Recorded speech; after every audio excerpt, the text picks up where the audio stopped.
What's really inside a smartphone battery? Most people never see this. This looks like a normal smartphone battery, but inside it there is something surprising. Have you ever seen what's inside a phone battery? Let's find out together. Safety warning: never use metal or steel tools to remove a battery sticker.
These are the lithium-ion battery cells. This is where the phone stores energy inside the cell.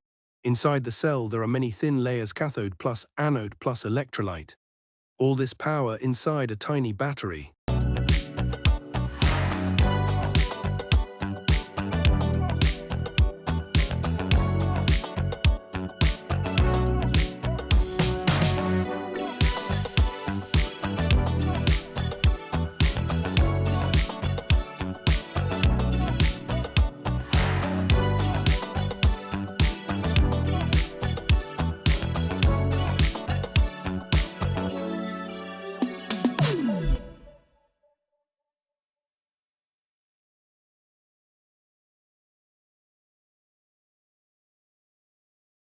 Subscribe for more mobile repair secrets.